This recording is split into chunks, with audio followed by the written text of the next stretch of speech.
Udah nih? Udah. Oke, Assalamualaikum warahmatullahi wabarakatuh. Waalaikumsalam warahmatullahi wabarakatuh. Kita ketemu lagi di Habib Dancing, sebuah konten ngaji dan mentadabur. Mentadaburi Al-Quran. Bedanya ngaji sama tadabur Al-Quran itu apa?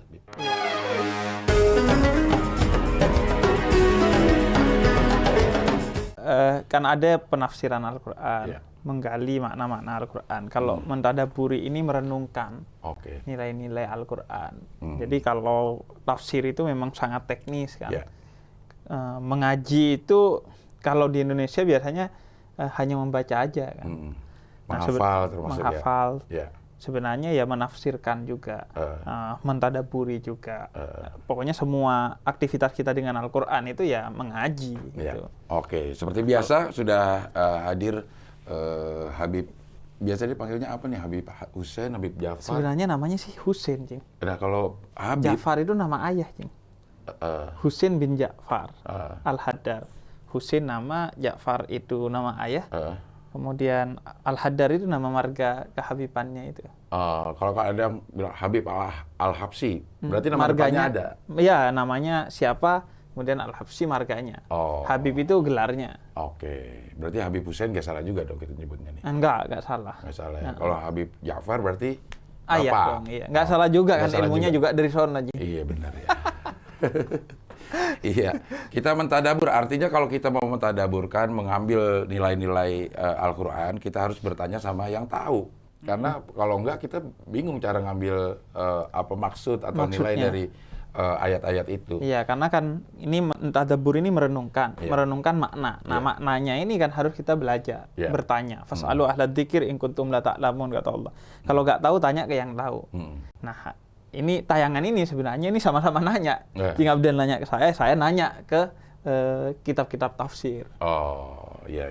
Nanya ke Habib, karena Habib memang belajar tafsir. Karena belajar tafsir. Iya. Karena bukan mufassir, jadi membaca kitab tafsir kemudian menyampaikannya. Kalau Nah, kalau mufassir mufassir itu orang yang sudah menafsirkan Al-Quran. Misalnya di Indonesia Iya. ada Buya Hamka Buya yang Hamka. memang punya kitab tafsir yang menafsirkan sendiri Al-Quran itu. Tentu bukan semaunya dia ya, tapi dia memiliki perangkat-perangkat ilmu. Ada kurang lebih 11 perangkat ilmu yang harus dimiliki untuk menjadi mufassir. Jadi dia ngerti bahasa Arab semua, ilmu sorof, nahu, balaghah dan lain sebagainya. Kemudian ngerti asbabun nuzul, sebab turunnya ayat Al-Quran itu apa dan lain sebagainya, baru tuh dia boleh menafsirkan. Berarti sejarahnya harus ngelotok dong. Dia semuanya ngelotok ilmunya. Secara utuh dia tentang Al-Quran itu sudah ngelotok. Bisa disebut mufassir. Dia mufassir, penafsir. Siapa yang menyematkan itu? Ada lembaganya khusus? Enggak, tapi ketika dia menulis kitab tafsir, biasanya dia kemudian disebut sebagai mufassir. Syed Quraisy kan menulis kitab tafsir namanya Al-Misbah. Al-Misbah, ya. Buya Hamka menulis namanya Al-Azhar. Ya. Waktu di penjara ya. Waktu di penjara. Nah, begitu keluar, nanti baru ada orang yang saling periksa nih, kritik nih, sahih atau apa, valid atau enggak gitu. Iya, sebenarnya sih bukan valid atau enggak, tapi pandangan mufassir ini apa. Nanti ada dikritik berdasarkan kitab tafsir yang lain misalnya. Makanya tuh ada tafsir yang ada satu kajian tafsir itu yang muqarron. Muqarron itu artinya membandingkan. Jadi membandingkan satu kitab tafsir dengan kitab tafsir lainnya. Menurut ini begini, menurut itu begitu. Kenapa ini terjadi perbedaan? Nah, itu dikaji biasanya. Karena Syed Quraisy tinggalnya di Indonesia, sedangkan penafsir lain tinggalnya di Arab. Konteks keindonesiaan dan kearaban ini yang sebenarnya membedakan.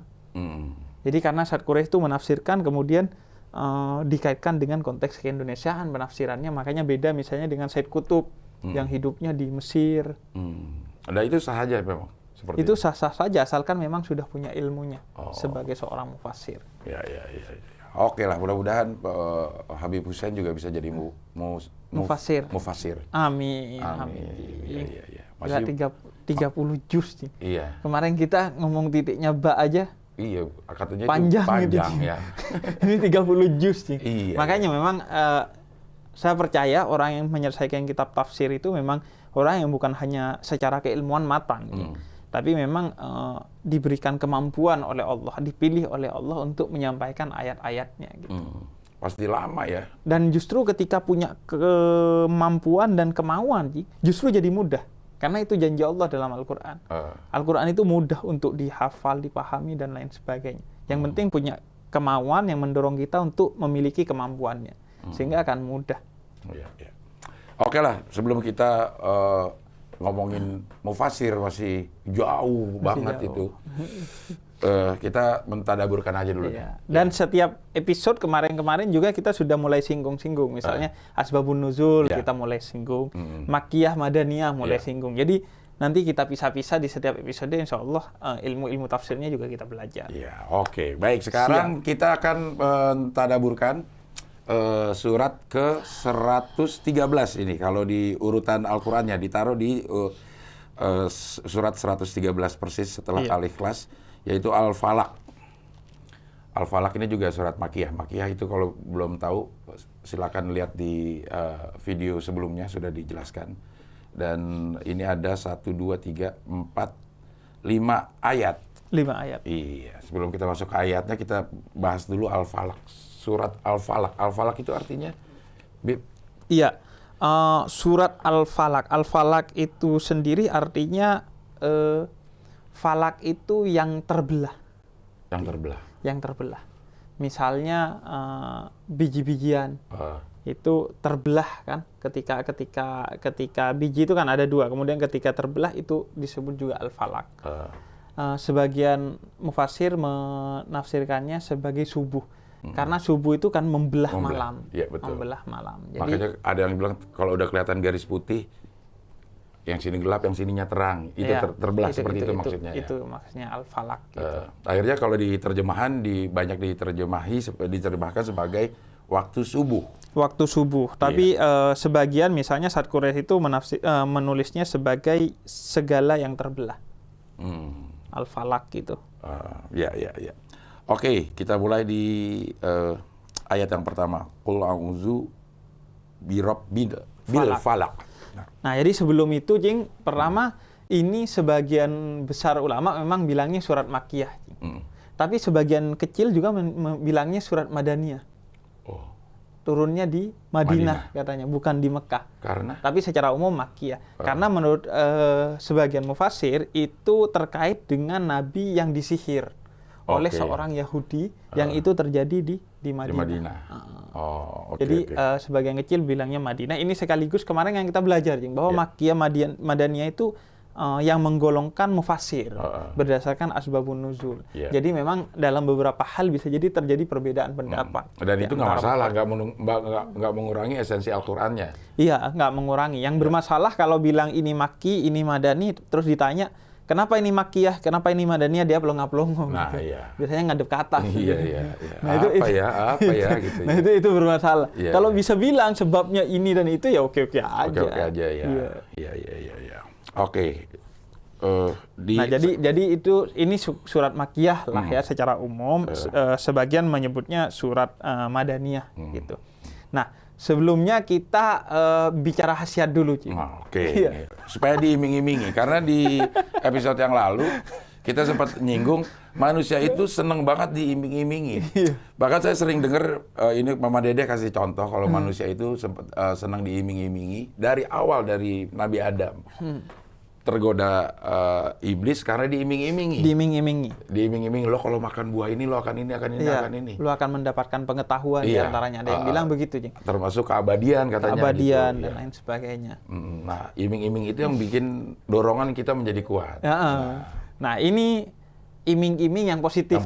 Yang positif. Seperti Allah mengiming-imingi surga. Iya. Itu juga aneh, Cing. Jadi kebenaran kok masih diminta diiming-imingi gitu. Iya. Misalnya kita 1 tambah 1 berapa, Cing, gitu? 2. Nggak perlu diiming-imingi kan? Iya. Ya udah tinggal 2, memang 2 gitu. Tapi kita disuruh melakukan kebaikan, nunggu diiming-imingi dulu sama Allah surga. Padahal juga usah diiming-imingi, itu kebenaran udah. Nggak perlu diiming-imingi lagi sebenarnya. Tapi karena Allah Maha Rahmat, Maha Cinta kepada kita, tetap ya udah, walaupun kebenaran nggak perlu diiming-imingi. Kamu bilang ini kanan gitu kan, nggak perlu diiming-imingi. Oh enggak, kalau nggak dikasih apa-apa, saya nggak mau bilang ini kanan, nggak mungkin. Itu berarti kita dosa gitu, bohong. Nah, ini tetap Allah kasih surga. Tapi idealnya memang tidak karena surga kita mengatakan ini benar, ini salah. Tapi karena memang ya itu yang sebaiknya dan sepatutnya kita lakukan. Nah, kita iming-imingi. Jadi ini sebenarnya paling pas ini suratnya. Untuk setiap orang, karena praktisnya bisa dilakukan setiap malam. Nabi itu diriwayatkan dalam salah satu hadis, setiap malam baca 2 surat yang disebut kemudian muawwidatain. Biasanya kalau kita baca tahlil itu muawwidatain. 2 surat ini disebut muawwidatain karena ada kata a'udzunya. Jadi surat perlindungan. Nah, Nabi itu biasanya baca itu 2 surat ini, Al-Falaq dan An-Nas. Al-Falaq itu disebut al-muawwidatul ula, pelindung yang pertama, dan An-Nas al-muawwidatul tsani, pelindung yang kedua. Jadi al-muawwidatain ini 2 pelindung nih. Makanya Nabi setiap mau tidur baca ini. Kemudian diusapkan ke tubuhnya. Jadi Bismillahirrahmanirrahim, Qul a'udzu birabbil falaq min syarri ma khalaq. Sampai selesai, kemudian Qul a'udzu birabbin nas sampai selesai diusapkan ke tubuhnya. Agar apa? Agar terlindung dari segala bentuk kejahatan yang muncul dari jin, manusia, makhluk apapun, bahkan diri kita sendiri. Kita mungkin aja zalim sama diri sendiri. Mungkin aja kita zalim kepada diri kita sendiri. Misalnya Nabi Yunus gitu. Nabi Yunus tuh kan di antara doanya Nabi Yunus itu la ilaha illa anta subhanaka inni kuntu minadz dzalimin. Kemudian para nabi itu rata-rata doanya itu minta kita juga dilindungi dari diri kita sendiri. Di antara pengakuan dalam doa kita, dzalamtu nafsi, ya Allah, aku mendolimi diri kita sendiri. Dengan berbuat maksiat itu kita sebenarnya mendolimi diri kita sendiri. Oh, yang Nabi Adam juga ya, Rabbana dzalamna anfusana. Itu, oh iya ya, iya. Ada zalim-zalimnya juga. Kami mendolimi diri kami sendiri, ya Allah, dengan berlaku maksiat. Nah, nanti kita detailin tuh apa maksudnya. Nah, jadi Nabi mengusap. Sayyidah Aisyah juga begitu, ketika Nabi mau wafat, Sayyidah Aisyah membacakan 2 surat ini kemudian diusapkan ke tubuhnya Nabi agar lebih ringan. Kemudian atau di riwayat lain Nabi membaca 3 ayat ini, 3 ayat kulhu. Qul huwallahu ahad, qul a'udzu birabbil falaq, dan qul a'udzu birabbin nas. Kenapa? Karena perlindungan ini tidak akan ada kalau kita tidak yakin kepada Allah. Karena itu didasarkan pada qul huwallahu ahad, baca qul huwallahu ahad. Karena minta perlindungan ke Allah tapi gak percaya sama Allah gitu. Ya Allah, saya percaya kepada kamu ya Allah, tapi saya mau lewat perantara ya Allah. Apa dukun? Iya. Sama aja gak percaya lu. Iya, minta ini dukun beranak lagi. Waduh.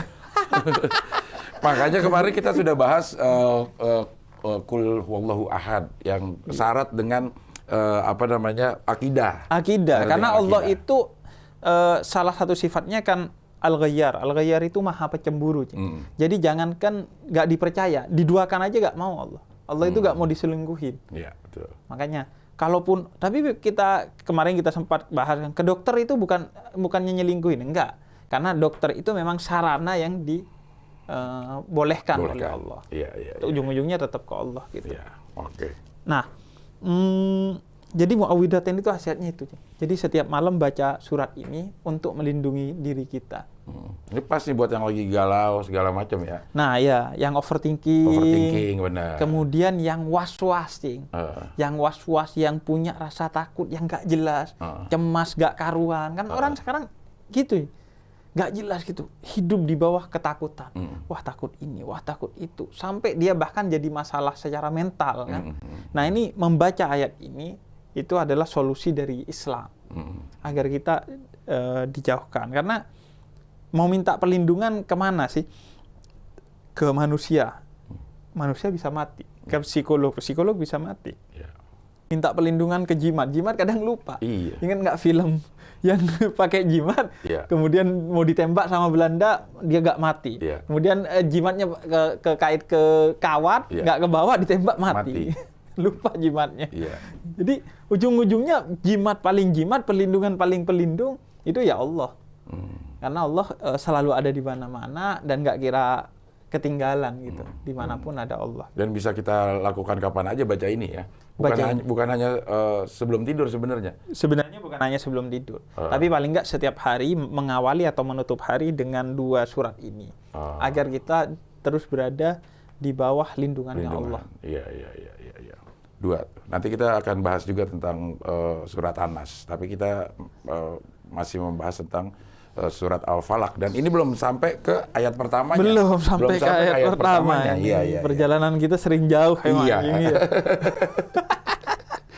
Belum sampai. Ada lagi yang mau disampaikan sebelum kita masuk ke sini? Udah itu. Jadi muawwidatain itu artinya. Kita meminta perlindungan kepada Allah. Iya. Oke, kita masuk ke ayat pertama. Qul a'udzu birabbil falaq. Iya. Qul, katakanlah wahai Nabi Muhammad. Jadi dinisbahkan kepada Nabi Muhammad untuk disampaikan kepada seluruh umat Islam. A'udzu, aku berlindung. Jadi a'udzu ini berlindung dalam pengertian kita lari dari sesuatu untuk mendapatkan perlindungan. Yaitu kepada siapa? Kepada Allah Subhanahu wa ta'ala. Qul a'udzu, kita lari kepada Allah. Dan memang inilah yang membedakan antara rasa takut kepada Allah dengan rasa takut kepada selain Allah. Kalau kita takut sesuatu, kita pasti akan lari dari sesuatu itu. Takut singa, lari dari singa. Takut setan, lari dari setan gitu. Tapi kalau takut kepada Allah, itu nggak bisa kabur. Karena Allah ada di mana-mana. Karena itu, rasa takut kepada Allah itu perlu agar kita semakin beriman kepada Allah Subhanahu wa ta'ala dan semakin beribadah gitu. Karena ketika takut kepada Allah, kita nggak mau kemana-mana. Nggak bisa kemana-mana, ya udah bersujud kepada Allah. Harus mendekat ya, bukan menjauh malah. Bukan menjauh. Dan nggak bisa menjauh karena Allah ada di mana-mana. Jadi nggak bisa lari. Nggak bisa lari juga. Karena itu rasa takut kepada Allah itu disebutnya rasa takut yang positif. Nggak negatif, karena dia konstruktif, membangun keimanan kita. Kalau rasa takut kepada orang lain kan destruktif, menghancurkan, semakin kita jauh. Ada tuh teman saya, dia nggak berani ngerokok di depan ayahnya. Jadi setiap habis buka, keluar dia. Ngerokok menjauh dari ayahnya biar gak ketahuan ayahnya gitu. Nah kalau Allah karena ada di mana-mana ya gak bisa. Nah jadi a'udzu artinya kita meminta perlindungan kepada Allah yang ada di mana-mana, yang gak kira ketinggalan sebagai jimat dan lain sebagainya. Kemudian qul a'udzu bi rabbil falaq. Memohon perlindungan dengan Tuhan yang terbelah atau dengan Tuhan yang menguasai subuh. Yang menguasai subuh. Bi rabbil falaq. Nah, ini lagi birabbil itu dengan Tuhan, bukan kepada Tuhan. Kalau kepada itu kita masih seolah-olah dari luar pergi ke Tuhan. Kalau dengan selalu bersama Tuhan. Bersama ya. Iya. Misalnya lari ke rumah gitu, artinya dari luar lari ke rumah ketika hujan gitu. Ini enggak lari dengan rumah, artinya udah di mana-mana dia bersama rumah, sehingga mau hujan kapan aja dia nggak pernah basah. Nah kita itu memohon perlindungan dengan Allah, artinya kemana-mana menghadirkan Allah Subhanahu wa ta'ala. Jadi selalu menghadirkan Allah agar kita mendapat perlindungan dari Allah Subhanahu wa ta'ala. Nah kemudian Allah di ayat yang lain, di suratul Ankabut ayat 41, itu juga menyindir orang-orang yang minta perlindungan kepada selain Allah. Ya mungkin bisa sedikit, tapi perlindungan itu seperti sarang laba-laba, kata Allah. Nggak kokoh. Ngapain? Rapuh ya? Rapuh. Sepertinya ada tameng, tapi diginiin hancur. Digituin hancur. Misalnya kita nutup aib kita dengan berbagai cara. Suatu hari pasti ketahuan. Kalau tidak berlindungnya kepada Allah. Berlindung kepada dokter gitu, hanya percaya ke dokter, gak percaya kepada Allah, ya suatu hari akan sakit lagi dan lain sebagainya. Semua selain Allah itu rapuh. Karena yang mengatur, menjaga segala sesuatu itu sejatinya pada akhirnya adalah Allah gitu. Karena itu memohon perlindungan itu hanya kepada Allah. Nah, Robbi ini artinya apa? Tuhan yang menguasai artinya? Iya, Tuhan yang menguasai subuh, yang membelah kegelapan. Kenapa? Itu untuk menunjukkan kekuasaannya Allah. Jadi kegelapan saja bisa Allah belah dengan hadirnya subuh, apalagi hal-hal yang lain. Iya. Kita membelah kegelapan kan nggak bisa gitu. Ya dengan senter bisa. Tapi membelah kegelapan seluruh dunia, Allah bisa melakukan itu. Maka kenapa kamu masih ragu untuk minta perlindungan kepada selain Allah? Akhirnya, kenapa kamu yakin justru kepada selain Allah dan tidak memohon perlindungan kepada Allah? Maka mohonlah perlindungan kepada Allah yang memiliki subuh, yang memiliki kekuatan terdahsyat. Nah, mengapa juga yang dimaksud di sana adalah subuh? Karena kegelapan itu atau malam itu kan identik dengan kejahatan. Maling malam-malam. Iya, walaupun sekarang ada maling siang-siang. Sering, iya kan? Walaupun sekarang udah ada maling siang-siang, udah. Kalau maling siang-siang apa artinya? Artinya berarti dia pikiran dan hatinya gelap, sehingga dia maling. Atau minimal maling itu walaupun siang-siang, dia harus dirahasiakan. Jadi maksudnya gelap itu rahasia, sunyi, gak ketahuan orang gitu. Biasanya agar gak ketahuan secara maksimal dilakukan malam hari. Tapi sekarang siang hari dilakukan tapi kan tetap rahasia. Nah, karena itu berlindung dari segala bentuk kegelapan seperti itu. Kegelapan yang dilakukan oleh diri sendiri atau yang direncanakan orang lain kepada kita. Kita belah dengan memohon perlindungan kepada Allah Subhanahu wa Ta'ala. Iya. Jadi bukan kepada selain Allah. Jadi itu ayat pertama. Ya. Nah, yang kedua nih. Nah, ini kita masuk ke ayat kedua. Min syarri ma khalaq. Ya, min syarri ma khalaq. Nah, jadi di sini dikatakan dari kejahatan. Syar itu lawan kata khair. Khair itu baik. Syar itu jahat. Min syarri dari kejahatan segala sesuatu yang merupakan makhluknya Allah. Ma khalaq itu apa yang diciptakan oleh Allah. Yang diciptakannya ini bukan kejahatannya, tapi segala sesuatu yang diciptakan Allah yang kemudian dia melakukan kejahatan. Misalnya manusia yang diciptakan oleh Allah dan kemudian melakukan berbuat jahat. Oke. Nah, ini sekaligus menegaskan bahwa berarti kita kemarin bahas tuh kan, kejahatan itu dari Allah apa dari manusia sih? Dari manusia. Tapi tetap ada kuasa Allah. Karena Allah yang memberikan nikmat, yang menciptakan manusia itu kan adalah Allah itu sendiri. Jadi min syarri ma khalaq, dari kejahatan segala sesuatu yang diciptakan oleh Allah. Baik itu binatang dan lain sebagainya. Dan kalau dihubungin sama yang dibilang ini adalah surat Madaniyah, mungkin ini ya. Maksudnya kejahatan sihir kepada Rasul ini. Iya, nah ini nanti di ayat selanjutnya kan berbicara tentang itu. Tentang sihir kepada Rasul. Jadi min syarri ma khalaq, dari kejahatan yang dilakukan oleh ciptaannya Allah. Nah, itu Al-Quran, kalau kita kaji, semua kejahatan di Al-Quran itu tidak dinisbahkan kepada Allah Subhanahu wa Ta'ala, tapi kepada makhluknya, baik itu manusia, jin, dan lain sebagainya. Bukan kepada Allah. Apakah kejahatan itu tidak dari Allah? Ya, semua segala sesuatu, khairuhu wa syarruhu minallah. Kebaikan dan keburukan itu semua di bawah kekuasaannya Allah. Tapi sebagai bentuk akhlak dari Al-Quran, itu kejahatan itu dinisbahkan kepada manusia. Karena kan yang melakukan manusia. Hanya di bawah kekuasaan Allah. Gitu. Karena manusia diberikan kebebasan untuk memilih. Iya. Dan kemudian syar itu sendiri juga bukan hanya yang bersifat fisik. Misalnya membakar, membunuh, enggak juga. Berbuat dosa itu juga syar dalam bahasa Al-Quran. Itu juga keburukan. Gibah, fitnah. Itu keburukan. Sekarang tuh lagi musim ya? Banyak ya? Banyak banget. Musim. Di media sosial kayak di mana gitu. Itu kejahatan. Bahkan bisa lebih jahat dari kejahatan fisik. Iya. Karena kata Nabi, segala sesuatu itu memiliki kenajisannya. Dan najisnya lisan itu adalah dengan gibah. Dengan ngomongin orang lain. Nah, itu bisa lebih jahat, Cing. Karena saya tuh pernah ditanya, Bib, anjing itu najis sih, Bib. Apa liurnya? Iya, kata saya. Tapi ada yang lebih najis dari liurnya anjing. Liur siapa, Bib? Liur netizen yang gibahin orang gitu. Iya. Itu Nabi yang bilang, itu najis juga. Iya. Dampaknya luar biasa. Dan dampaknya luar biasa. Banyak yang kita lihat orang sampai jadi stres. Iya. keluarganya jadi hancur-hancuran. Dan bahaya karena nggak bisa divisum, Jing. Iya. Hati masa bisa divisum? Hati yang tersinggung kan nggak bisa divisum. Iya, ya yang disebut luka tapi tak berdarah itu. Iya, mau dilaporin kemana? Iya, kemana hak azazi perhatian? Wah, disakiti mantan ngelapor kemana tuh?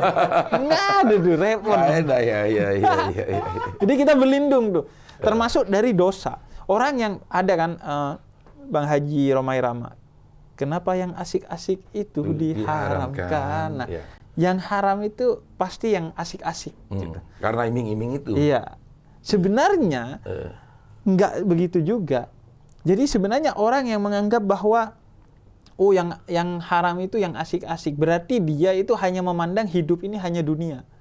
Dia itu sekuler, seolah-olah kehidupan di dunia. Kalau dia tahu bahwa kehidupan itu ada akhirat dan yang abadi di akhirat, justru yang dosa-dosa itu nggak asik. Karena asiknya cuma di dunia doang. Puluhan tahun setelah mati, seumur akhirat dia akan tersiksa. Kekal di sana. Kekal. Karena itu, kalau mau ngukur kita ini orang baik atau orang buruk, lihat aja ketika melakukan kebaikan, kita nikmat nggak? Kalau nikmat berarti orang baik. Kata Sayyidina Ali itu, kalau mau ngukur kita ini orang pecinta dunia apa pecinta akhirat, gampang. Lihat aja kalau ada orang ngemis. Kalau begitu ada orang ngemis, kita tutup pintu, itu pecinta dunia berarti. Ada kan kita? Ada sih ngasih tapi minta doain. Ini mobil ngasih 2.000, doain ya gitu. Iya. Pengemis aja begitu ya.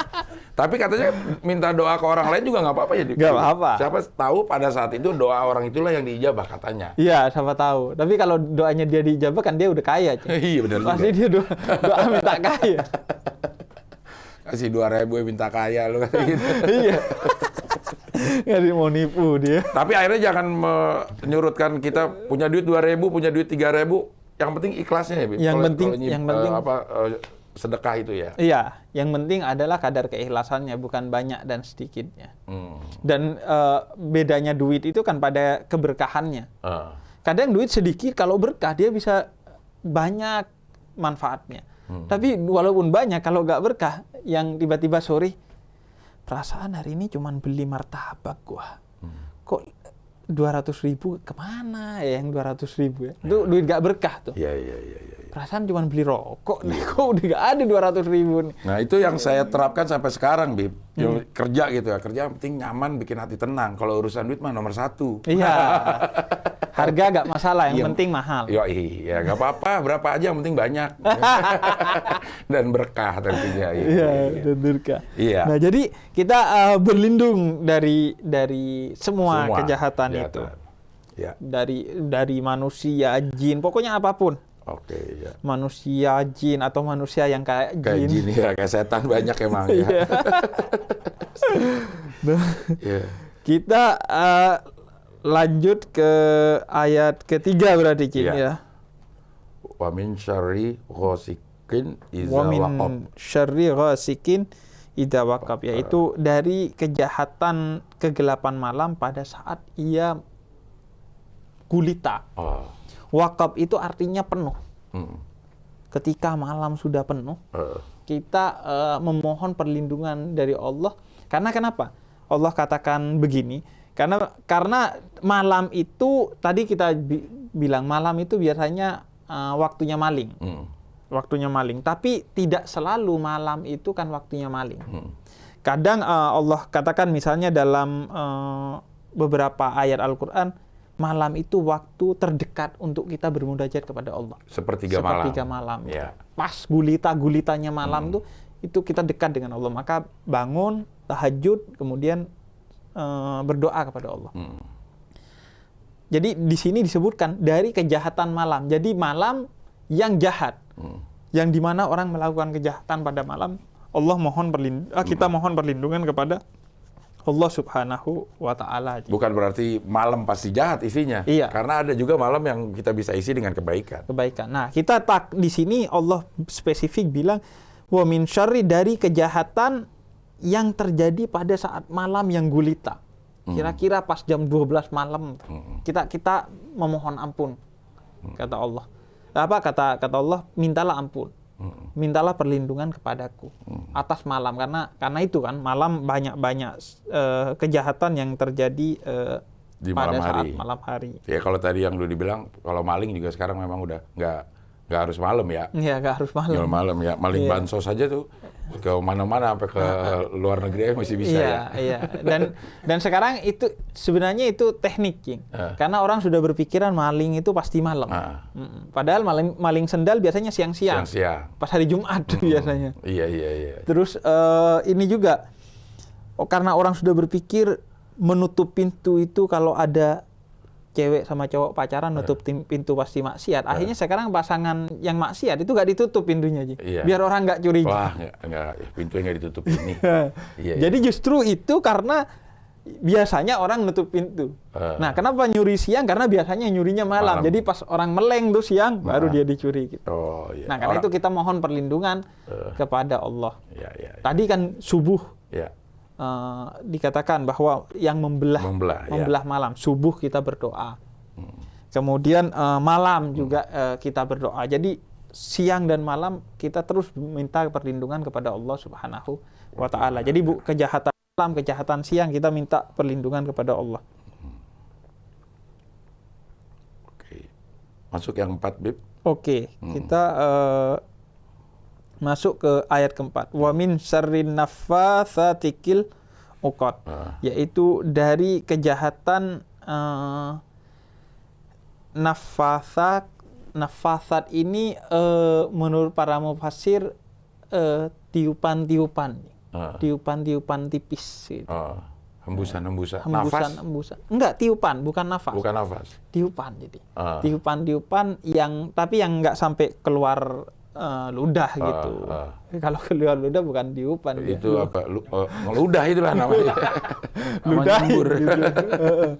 Jampe-jampe itu buah. Nah, gitu makanya. Ya. Nah, di sini kita dapat pelajaran. Kadang niup itu lebih bahaya dari ngeludahin. Ngeludahin ngehina orang dengan diludahin. Tapi kadang nggak diludahin, tapi ditiup-tiup doang itu lebih bahaya.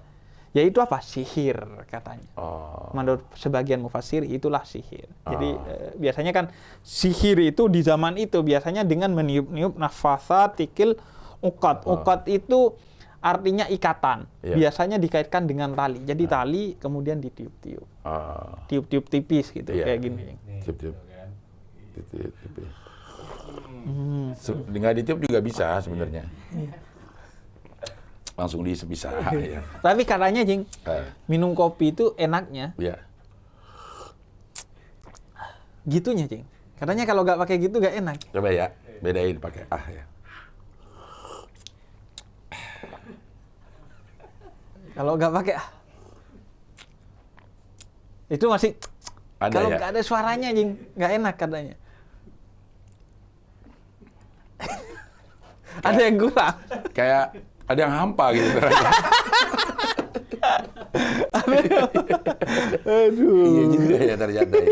Kayak ngerokok itu juga katanya kalau nggak ngeliat asapnya nggak enak, Bib. Nggak enak, iya. Kalau nggak ngeliat asap yang keluar itu nggak enak. Kalau kita merem tuh kita nggak enak. Gitu. Makanya itu kita tuh kadang ada hal-hal kecil yang membahagiakan kita, yang menarik, tapi nggak kita perhatiin gitu. Karena kita terlalu sibuk, terlalu buru-buru. Padahal kalau kita lambat, lewati semua detik demi detik dengan nikmat, itu akan kerasa banyak hal-hal kecil yang sebenarnya nikmat. Ini kayak itu kan yang nemuin pasti orang yang baru dipecat karena corona, kemudian dia di rumah gitu nunggu. Kayaknya kopi ini yang enak. Enak, iya. Iya. Kalau diganti harus A kalau B udah nggak enak. Aduh.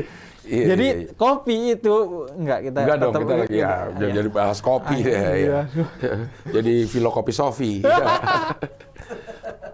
Hembusan, tiupan pelan-pelan. Karena ada ada satu yang membuktikan bahwa hembusan itu atau sayup-sayup atau tiupan-tiupan kecil itu justru membahayakan yang ada. Ini kisah dari mana ya? Ada orang lagi jalan terus capek dia.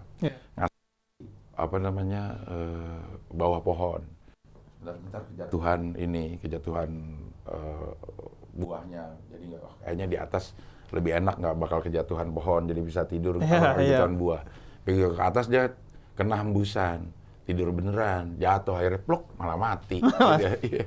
Menghindari jatuh-jatuh yang gede, dia malah dianya yang mati. Malah dianya yang mati. Dianya yang jatuh, dianya yang mati. Karena hembusan itu. Iya. Nah, ini hembusan di sini maksudnya penyihir. Penyihir. Oke. Menurut sebagian mufasir, penyihir. Nafasat itu ada tak marbutonya di belakang. Bahkan sebagian orang itu bilang penyihir perempuan. Karena di zaman dulu perempuan-perempuan yang penyihir. Makanya adanya nenek sihir kan, Cik? Oh iya, kakek sihir nggak ada ya? Kakek sihir nggak ada ya? Mungkin kakeknya udah disihir. Jadi masih neneknya. Enggak, tapi itu dibantah sama diantaranya Said Quraisy Shihab. Itu tidak berdasar. Jadi nafasat ini lebih kepada semua bentuk sihir yang dilakukan baik laki-laki ataupun perempuan. Jadi tiupan-tiupan, lebih kepada tiupan-tiupan tadi. Tapi menurut Muhammad Abduh, Cing, di antara mufasir lain, bilang ini sebenarnya bukan sihir aja, atau bahkan bukan sihir. Sebagian bilang sihir, sebagian bukan sihir sebenarnya. Jadi ini kaitannya ketika Nabi disihir, kemudian turun ayat ini sebagai bentuk perlindungan kepada Nabi. Tapi kata Muhammad Abduh, ini justru adalah tiupan-tiupan fitnah. Nah itu juga sihir, dan itu yang lebih relevan di zaman sekarang. Walaupun nggak niup, biasanya pakai tangan. Iya, malah lebih silent dari tiupan ini. Lebih silent. Jadi kita juga ayat ini mengajarkan agar meminta perlindungan kepada Allah dari tiupan-tiupan fitnah. Iya. Karena fitnah itu sama seperti sihir bisa menghancurkan segala sesuatu. Rumah tangga yang harmonis hancur karena fitnah. Ayah dan anak harmonis hancur karena fitnah. Banyak hal bisa hancur, bahkan segala hal bisa hancur karena fitnah. Iya, makanya dibilang fitnah lebih kejam dari pembunuhan. Kalau bunuh ya udah kelar, mati di situ. Iya. Ini lebih kejam karena merusak semua sendi-sendi kehidupannya. Iya, secara makna betul tuh, fitnah lebih kejam dari pembunuhan. Tapi al-fitnatu asyaddu minal qatl itu maksudnya bukan fitnah dalam pengertian ini, tapi di dalam Al-Qur'an. Iya. Fitnah itu memang kejam. Kalau fitness ke gym, ya kita ke gym. Kalau fitnah ke gym. Iya, kalau fitness ya ke gym. Kalau fitness ke gym. Iya. Kalau mau fitness lebih gede dari, saya dulu dia tawarin di Aderai. Nge-gym. Saya nggak mau, saya mau yang lebih bagus ada. Abang Rai. Adiknya aja gede. Adiknya gede. Apalagi abangnya. Dan kita belajar dari fitness itu sebenarnya tentang agama, Cik. Apa itu? Harus sedikit-sedikit, yang penting istiqomah. Benar. Kalau banyak biasanya pulang-pulang nggak bisa ngangkat gayung. Benar. Oh, di fitness agama juga gitu. Istiqomah memang. Yang penting istiqomahnya, jangan jebret banyak gitu. Itu ada ini ayat atau hadis yang bilang Tuhan itu, Allah itu menyukai sesuatu yang continue walaupun sedikit. Walaupun sedikit. Tapi jangan sedikit terus. Iya, harus ada sedikit demi sedikit. Jadi setiap kata Allah nanti kalau kita bahas ayat yang lain, demi waktu itu wal asri itu maksudnya kan waktu seorang muslim itu adalah waktu yang hari ini lebih baik dari kemarin dan hari esok lebih baik dari hari ini. Itu waktunya seorang muslim. Yang tidak rugi itu waktu yang seperti itu. Jadi dari tiupan-tiupan fitnah. Jadi kita minta berlindung juga dari tiupan-tiupan fitnah, apalagi di zaman seperti saat ini. Ini yang meniup pada buhul-buhul kalau diterjemahan ya? Iya, uqad itu. Uqad itu? Uqad itu mengikat itu, atau tali itu. Tali, karena itu jenis sihirnya dengan meniup-niup seperti itu. Atau bisa diartikan secara majas. Artinya fitnah itu menghancurkan sesuatu yang sudah terikat kemudian hancur karena fitnah itu. Nah, karena itu di ayat ini juga adalah perlindungan secara puncak, yaitu kepada Allah dari fitnah-fitnah seperti itu. Kalau kita difitnah, kemudian harus ngapain nih? Udah gak bisa mentok, gak bisa ngapa-ngapain, atau melakukan apapun tetap nggak kelar fitnahnya, ya udah minta perlindungan pertama, utama, dan pada akhirnya kepada Allah. Baca surat ini setiap hari atau memperbanyak ketika kita difitnah agar kita bisa terlindung dari fitnah itu karena Allah bukan karena yang lainnya. Misalnya udah diklarifikasi ini, Jing. Udah diginikan. Oh, tetap aja fitnah itu. Ya udah, baca ini qul a'udzu birabbil falaq. Artinya kita bisa membaca ini untuk memperoleh khasiatnya ya. Melindungi supaya nggak kena fitnah. Iya. Atau mendapatkan solusi saat kita kena fitnah. Iya, karena ingat bahwa Al-Qur'an itu fihi syifa diantaranya. Selain hidayah, dia ada pengobatan di dalam. Ya. Bahkan pengobatan itu secara fisik. Al-Quran itu bisa memberikan pengobatan secara fisik. Apalagi untuk fitnah dan lain sebagainya. Jadi asalkan kita memang betul-betul meyakini, betul-betul qul huwallahu ahad, maka ketika qul a'udzu birabbil falaq pasti akan manjur. Tapi kalau nggak qul huwallahu ahad ya nggak manjur, nggak percaya sama Allah, minta perlindungan sama Allah, ya repot. Iya. Dia baca ini pada saat kena fitnah atau kena masalah, tapi yang utamanya nggak percaya pada Allah, ya percuma jadinya ya. Cuma di lisan aja seperti ini. Iya. Karena kan fitnah itu paling sulit untuk diatasi, kan? Iya. Karena kan nggak jelas tuh fitnah. Kalau dikejar tuh fitnah, lo dari siapa? Dari ini, dari itu. Nanti ujung-ujungnya biasanya kuburan, Jing. Udah nggak bisa diklarifikasi, orangnya udah mati. Udah mati. Paling sulit ngadepin fitnah kan.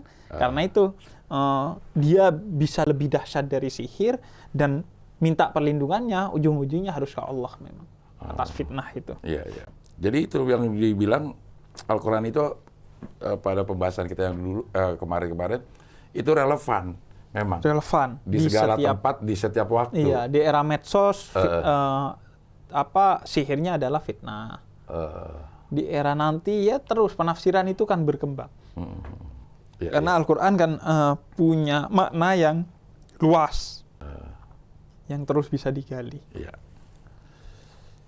Keempat dan kelima ini. Wa min syarri hasidin idza hasad. Jadi sorry Bib, tadi Habib yang bilang yang keempat nih. Kalau saya dengarnya apa, saya salah atau memang ini nafasati? Habib bilang fil harusnya. Wa min syarrin nafasati fil uqad. Iya. Berarti gue salah dengar atau gimana, ntar kita ini ya. Oke. Takut salah itu di situ ya. Iya. Nah, masuk ke 5, wa min syarri hasidin. Wa min syarri hasidin idza hasad. Dan dari kejahatan hasidin ini kan orang yang hasud. Hasud itu iri. Makanya ada orang kan kalau nyari nama buat anaknya katanya buka Al-Quran, terus tunjuk aja. Dapatnya mana itu namain. Yang apa kalau dapat hasidin. Artinya tukang iri. Kayaknya kan yang din itu biasanya agama. Iya. Kan iya. Hasidin. Bagus juga nih. Disebutnya ya sangat ke Arab-Araban. Terus ada din yang di belakang. Ya, udah ini aja dah. Iya, itu. Ada cerita kiai kan didatengin. Siapa nama anaknya? Syaiton kiai. Kenapa? Ini dari Quran kiai. Iya, dari Quran. Tapi bukan Quran yang syaiton. Jadi hasidin itu orang yang hasud. Hasud itu iri. Iri, dengki, hasud itu sama. Nah, itu. Jadi ada iri, yaitu hasad. Kemudian ada juga selain iri itu ada iri, ada hasud. Jadi seolah-olah memang sama gitu. Bedanya adalah kalau iri itu kita ingin kemudian orang lain itu kehilangan nikmatnya. Nggak apa-apa nggak diambil kita, yang penting jangan dia. Jadi orang punya mobil, ya Allah dia punya mobil, hilangkan mobilnya. Nggak dikasih ke kita nggak apa-apa, yang penting hilang gitu. Itu namanya iri. Tapi kalau hasud dia ingin mendapatkan seperti yang didapatkan oleh orang lain. Dia nggak pengen hilang tuh, biarin dia mau punya mobil, tapi gue harus punya mobil juga. Nah ini keduanya sama-sama berbahaya. Yang iri itu menghilangkan nikmatnya orang lain. Yang hasud itu minta nikmat yang sebenarnya itu bukan haknya dia.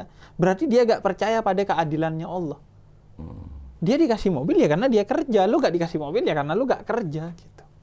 Nah dia hasud nih sama orang, sama rezekinya orang. Dia pengen juga. Padahal Allah sudah membagi semua rezekinya secara adil sesuai dengan usaha-usaha kita dan doa-doa kita gitu. Jadi ada iri, ada kemudian hasud. Ya. Dari kejahatan orang yang iri atau hasud apabila ia dengki. Nah, di terjemahannya begini nih.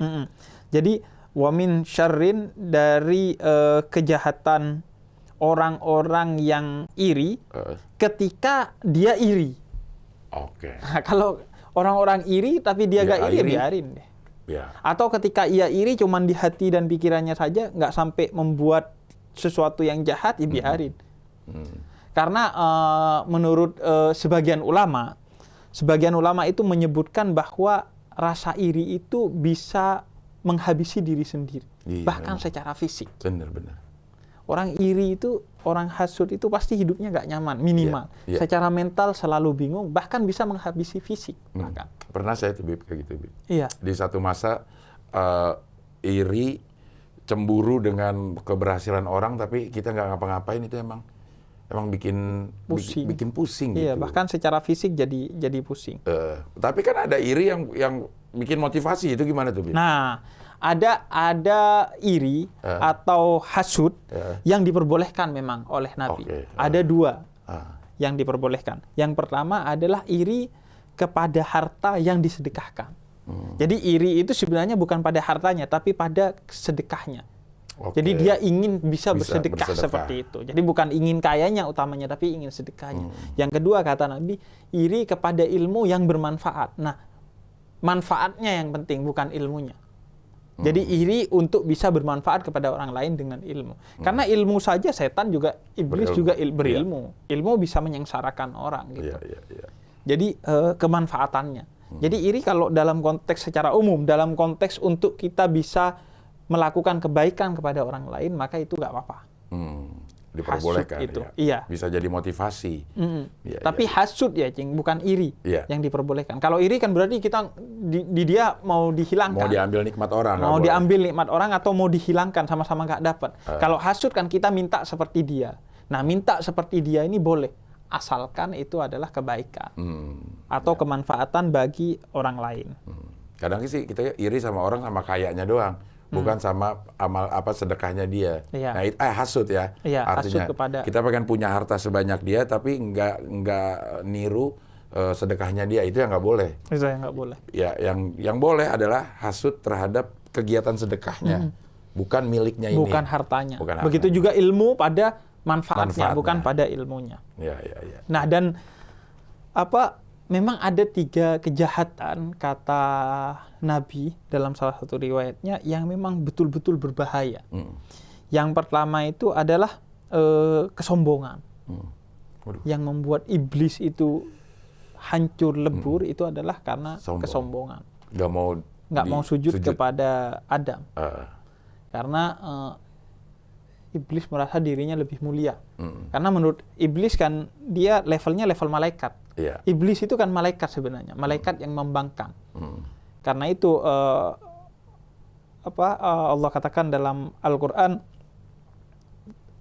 ketika malaikat itu disuruh sujud kepada Adam, maka semua bersujud illa iblis, kecuali iblis. Berarti iblis itu sebenarnya malaikat. Cuman dia membangkang. Nah, dia itu berilmu. Kemudian tapi keangkuhan membuat dia nggak mau sujud. Apaan nih, level tanah udah suruh sujud gua. Padahal ketundukan dia kan kepada Allah seharusnya. Walaupun tanah kalau yang nyuruh Allah, Ka'bah juga itu kan bisa kita bilang bangunan doang. Tapi karena Allah yang nyuruh, ya udah kita sujud. Orang tua juga bisa jadi nggak lebih baik dari kita. Ya. Tapi bagaimanapun orang tua harus kita tetap hormati karena Allah yang nyuruh. Sejahat apapun kita tetap harus berbuat baik.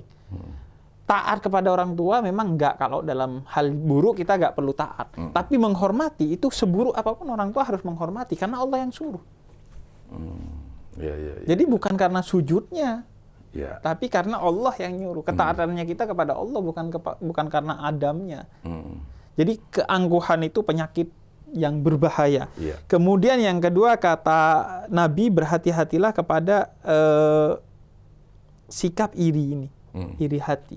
Karena iri hati ini yang menyebabkan Habil dan Kabil, anaknya Nabi Adam itu saling membunuh. satu sama lain gitu. Dan kemudian yang ketiga, berhati-hatilah kepada sikap tamak. Karena tamak serakah. Serakah yang menghancurkan Firaun, Namrud itu karena rasa serakah atas apa yang dimiliki oleh orang lain. Nah,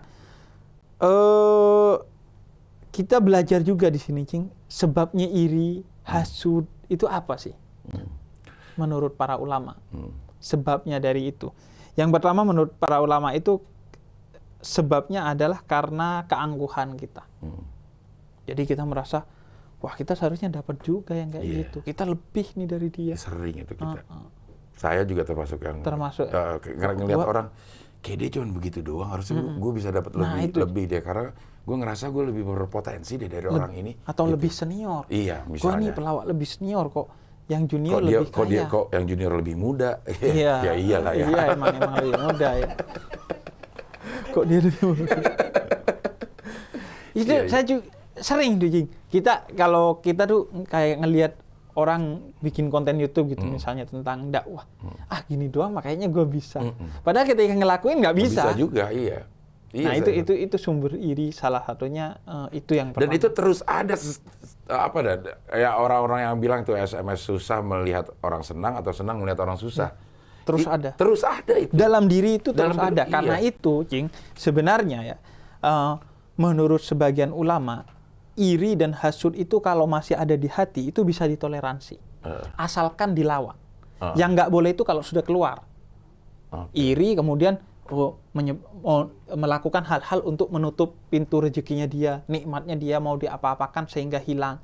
Itu baru dosa. Tapi kalau masih di hati, itu masih ditoleransi. Tapi memang sebaiknya menurut para ulama, di hati pun dihilangkan, karena biar gak membahayakan diri kita.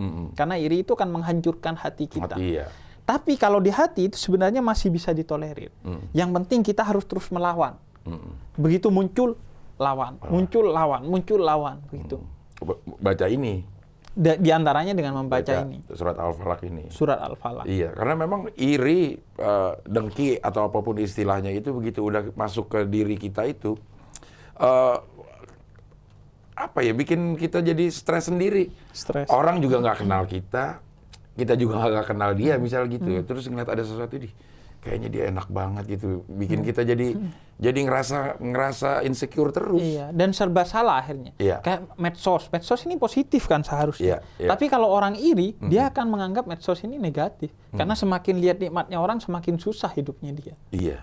Padahal seharusnya semakin lihat nikmatnya orang jadi inspirasi bagi dia, atau jadi penyemangat bagi dia untuk bangkit, atau inspirasi untuk bikin sesuatu. Ini enggak. Jadi susah hidupnya dia. Nah, itu letaknya, padahal di hati itu, rasa iri itu yang bikin dia susah begitu. Ngeliat orang posting apa, kita nyinyir duluan aja lah, yang penting gitu. Iya. Termasuk juga larangan bagi kita untuk melakukan sesuatu, kata Sayyidina Ali, yang menyebabkan orang iri. Itu juga dilarang sebenarnya. Itu juga dilarang. Menyebabkan terjadinya fitnah. Jadi kadang kan ada orang sebenarnya hidupnya susah nih di kosan, nggak punya duit gitu. Tiba-tiba dapat kiriman pisah dari siapa gitu, di foto. Makan siang dulu guys, gitu. Sok kaya nih orang. Padahal ngutang di mana-mana ya. Itu sering banget tuh kayak begitu tuh. Terus sengaja, Jing, biar orang-orang hasut tuh. Biar orang-orang tuh jadi iri sama gitu. Iya. Itu dalam konteks bercanda sebenarnya, gue itu sering ngelakuin dulu. Sampai sekarang juga dalam konteks bercanda. Jadi kalau Senin tuh orang kan lagi pusing. Saya pasang status, lagi di Bali nih. Lagi jalan-jalan nih. Orang lihat ya, kurang ajar nih. Iya. Senin nih, waktunya orang pagi-pagi pusing. Mau kerja di laut lo ya. Tenggelam aja lo. Doain tenggelam lo. Iya. Baca kayak begitu. Apalagi tuh kalau yang mamer-mamer, ini sering banget kan di saling sindir menyindir lewat status ya. Kalau kita lihat gitu. Misalnya ada teman yang lagi liburan, pasang nih, krek aja nih. Dia teman yang satu upload lagi status, liburan bisa, bayar utang nggak bisa. Iya lo gitu. Atau pasang tas mahal sebagai bentuk untuk manasin orang lain. Itu juga dilarang. Karena itu membuat fitnah gitu. Fitnah. Kita memfitnah aja nggak boleh. Apalagi menjadi penyebab. Menjadi penyebab, ya. Menjadi penyebab fitnah. Iya. Nah, Jadi kemudian juga ada ini, Cing, yang menyebabkan iri itu rasa bersaing. Rasa bersaing dengan orang lain. Padahal kalaupun mau bersaing itu dalam kebaikan, kata Allah. Fastabiqul khairat, berlomba-lomba itu dalam kebaikan. Iya. Jangan dalam keburukan gitu. Atau jangan persaingan itu membuat kamu jadi berlaku buruk atau berpikir buruk. Jadi rasa persaingan itu yang bisa bikin orang iri. Ya kayak tadi, tas, dia beli tas 200 juta. Gua 300 juta. Nggak ada kelarnya. Iya. Mungkin karena kita memang hidup di Indonesia doang atau enggak sih ya gitu, dibesarkan di lingkungan yang memang penuh persaingan, Bib, dari awal, dari kita kecil, dari SD aja udah ada ranking segala macam, sehingga hidup tuh selalu penuh dengan persaingan. Pada saat kita harus kerjasama, kolaborasi, jadi ada sedikit gagap gitu. Kita udah terdidik untuk saling bersaing, akhirnya di segala bidang kita pengennya bersaing, harus menjadi yang terbaik gitu. Kalau lo nggak dapat ranking sama orang tua dimarahin. Iya, dan padahal kita diciptakan oleh Allah dengan struktur untuk saling melengkapi sebenarnya. Kolaborasi bukan kompetisi. Karena lita'arafu, kata Allah. Kamu ini diciptakan berbeda-beda untuk saling mengenal. Ya. Saling mengenal untuk apa? Saling mengisi, kayak puzzle. Karena kita nggak sempurna. Itu ada satu kisah di Syria di akhir abad ke-19. Ada 2 orang, Cing. Yang satu muslim, yang satu non-muslim. Yang satu buta, yang satu lumpuh. Yeah. Akhirnya nih orang disatuin aja tubuhnya.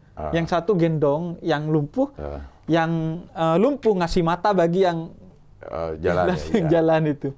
Kerja satu buka kopi, warung kopi. Yeah. Jadi saling mengisi meskipun beda agama. Iya. Memang ya berarti benar ya kalau namanya Muhammad dan Samir itu di Damaskus di Suriah tahun 1800-an. Iya. Termasuk kisah yang masyhur juga itu. Yeah. Ada beberapa gitu. Jadi memang kita sih sebenarnya memang diciptakan untuk berkolaborasi. Ya.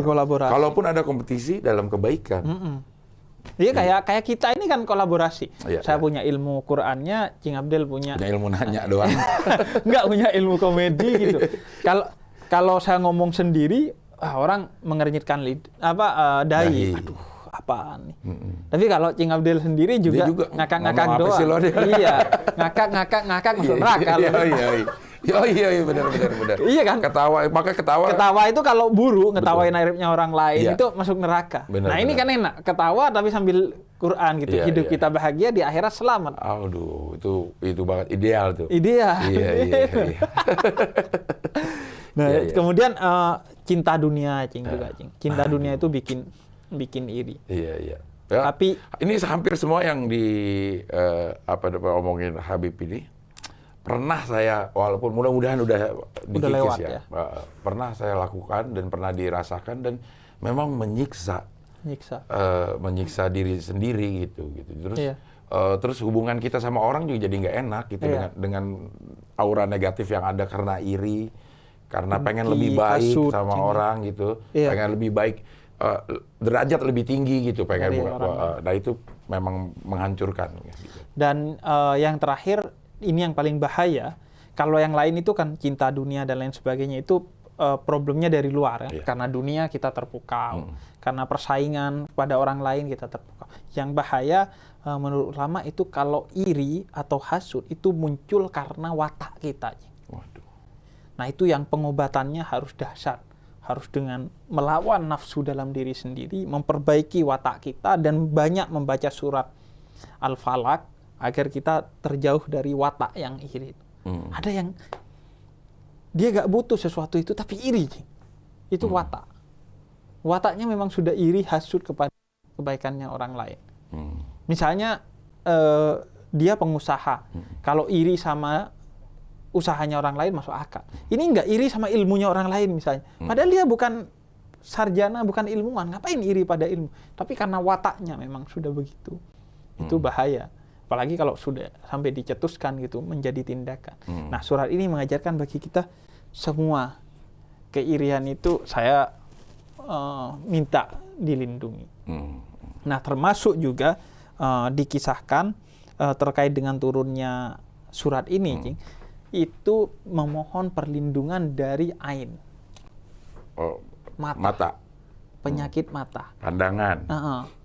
Pandangan mata itu ada yang secara spesifik menyebutkan bahwa di zaman dulu sampai zaman sekarang ada orang-orang yang dikaruniai mata yang kalau melihat itu bisa merusak nikmat yang ada. Makanya kita kalau punya bayi, terus ada orang melihat, kemudian wah bayinya gemuk ya, putih ya, kita bilang Masya Allah, untuk melindungi dari ain. Mungkin ada mata-mata yang itu, yang punya penglihatan yang bisa merusak. Atau pandangan yang bisa merusak, artinya ketika mandang dia iri, kemudian dia berpikir untuk mencelakakan dan lain sebagainya. Baik secara ain dalam pengertian yang mata yang bisa merusak, atau ain dalam pengertian pandangan siapa saja yang menyebabkan iri dan melakukan hal-hal bodoh untuk menghancurkan kenikmatannya orang lain. Nah, kita memohon dari ain ini dengan memperbanyak membaca surat Al-Falaq ini. Ya. Jadi khasiatnya memang banyak ini ya. Banyak khasiatnya dan memang setiap ayatnya memang menegaskan agar kita berlindung. Dan sangat relevan sampai sekarang. Sampai sekarang ini sangat relevan. Apa yang dikatakan di sini hampir semua masih terjadi hingga kini. Masih terjadi. Cuman, dan akan terjadi seterusnya. Akan terjadi terus ya, dengan beda konteksnya aja ya. Beda konteksnya. Iya.